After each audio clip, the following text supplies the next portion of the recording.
All right, guys, we're going to move on to this next story here. This is about our wonderful Prime Minister up in Canada. I'm not Canadian, but this is for my Canadian viewers.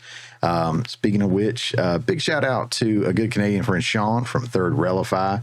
I did mention him before and use some of his clips in the last episode that we did, but he did invite me and ultimately host me on his Saturday night live stream, which is called Off the Rails, or Saturday Night Off the Rails, on his channel on Rumble, because Lord knows we couldn't have got away with those stories or, some of the stuff we talked about had we been on YouTube or some other platform. But anyways, you can check it out. The show is exclusively on Rumble. I will put a link in the description below so you can go check it out. And do appreciate, obviously, Rumble for being a place for free speech and lack of censorship to allow us to say what we need to say. Back to Trudeau. Let's jump over here to our story. This comes from Financial Post. It says our celebrity PM is getting attention for all the wrong reasons. Now, I will say this before I start reading, before I start going into it, it does a double take here on things. It does go after Trudeau, but it also takes several jabs at Trump. She can't help herself by taking jabs at Trump, even resorting to presenting verifiably false statements about him. So there seems to be a little TDS in here, maybe. And again, I will judge Trump in a heartbeat about stuff. And if it's right, it's right. And if it's just fabricated or one of those regurgitated talking points that's wrong, I'm gonna call it out and say she's full of it. As far as the Prime Minister goes, I don't know, Sean, other Canadians, y'all jump in if it's right or wrong or whatever. Let me know in the comments below. But from what I can see as an American, there's a lot of truth to this story. So it says our celebrity PM is getting attention for all the wrong reasons. Electing high-profile but incompetent candidates such as Justin Trudeau and Donald Trump reduce the status of their respective countries on the world stage.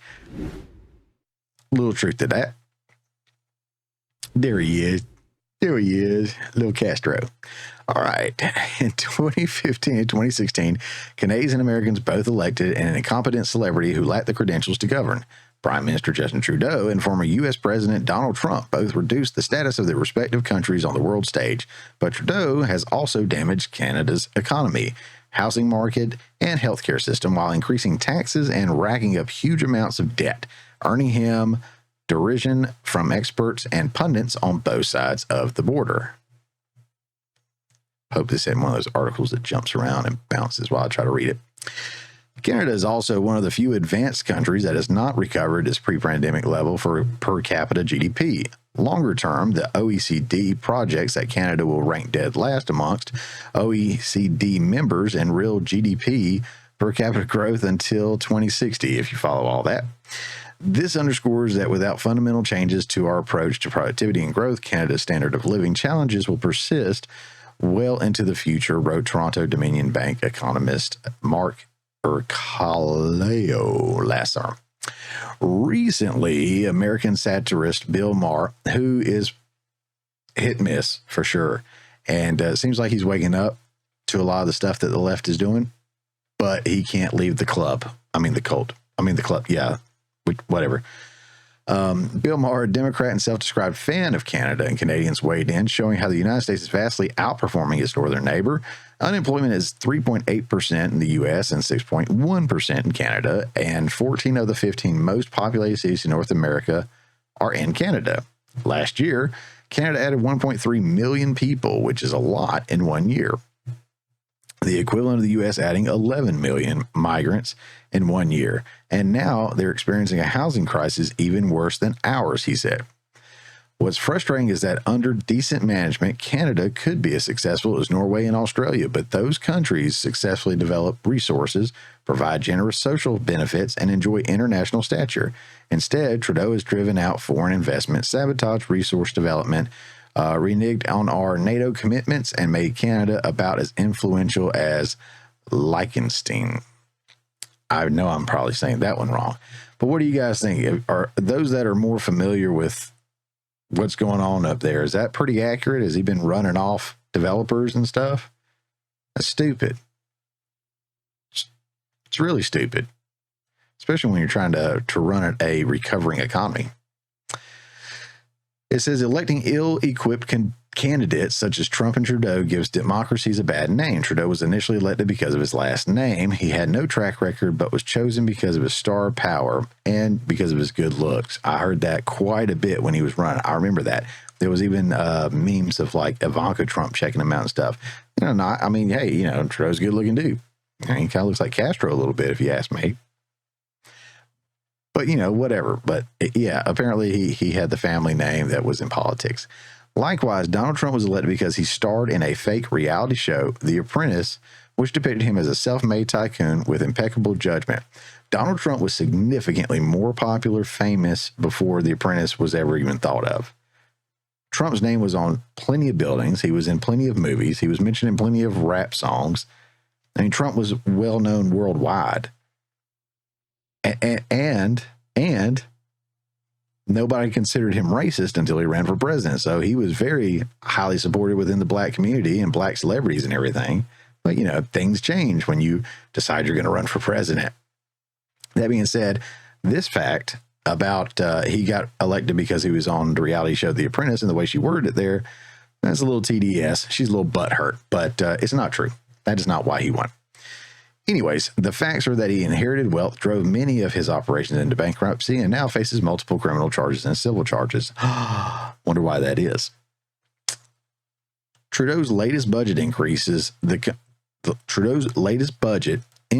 country's already high taxes because his government has mismanaged the country's finances. And we're doing the same thing.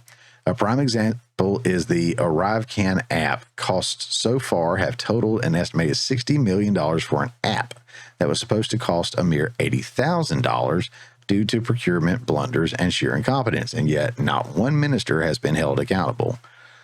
That's something that pisses me off here. It seems like we keep going over our budget. We keep creating a deficit. I know they say we're cutting the deficit. The deficit is how much we go over the budget. We shouldn't have any deficit. We should have a zero debt. We should have a negative deficit. We should be under budget. And if we're not, why are these people not being held accountable? Why are they allowed to continue to go over budget? Why are they allowed to spend more money than we have? Why are we signing off legislation to give our money?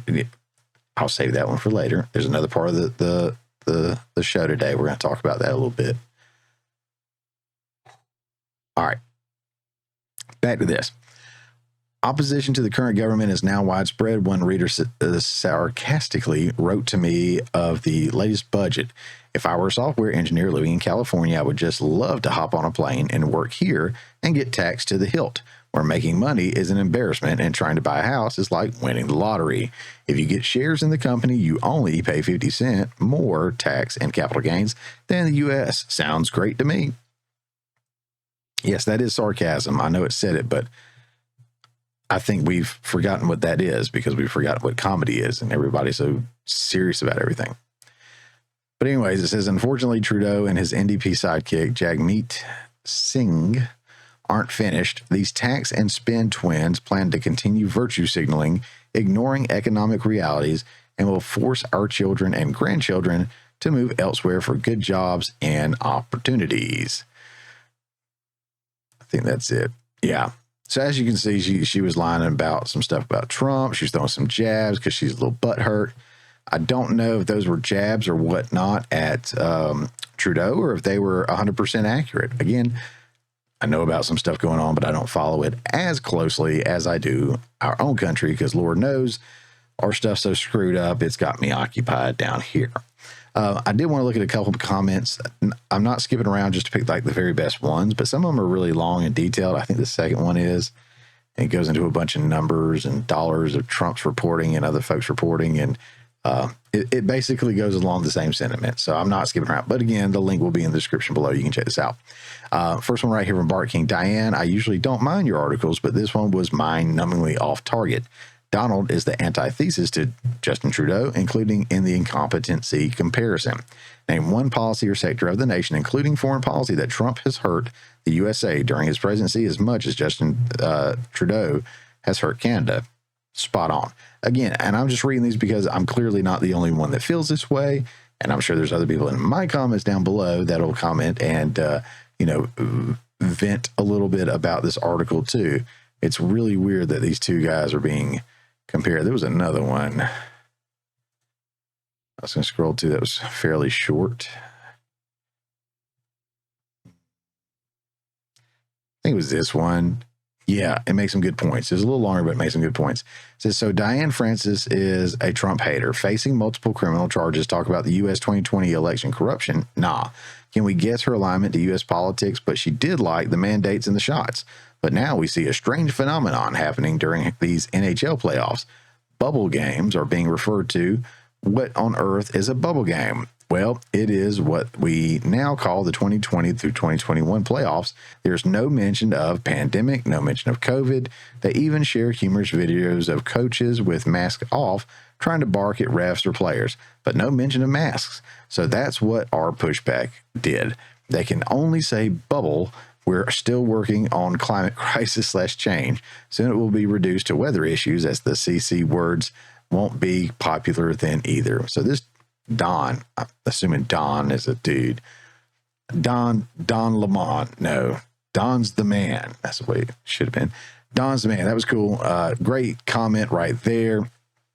That's pretty much it on that story. I just, I love to see Trudeau get cut down. I love to see these artificial figures and ours too, man. Like, we got too many people in power that have too much power that shouldn't be there, don't belong there, and have no idea what the heck they're doing. So the flip side of that is that most people that vote for them are ignorant to the facts. They only know the talking points they hear. They only know what's pushed out there by mainstream media. That's why myself and other people like me are doing these YouTube, Rumble, podcasts, whatever. It's not to be famous. It's just to help be a net positive and get that word out, get that angle out, get that different perspective out there. That's fact-based, that's fact-supported. I mean, I've got the documentation, I got the receipts, but at the same time, I mean, I'm not loyal to a advertiser or sponsor or anything like that to where I have to adjust what I say. I just tell the truth like it is. I'm going to have my own personal bias in there, no doubt. I'm going to put my own little swing on there, no doubt. I'll put my personality in there, sure. But I'm going to tell it like it is.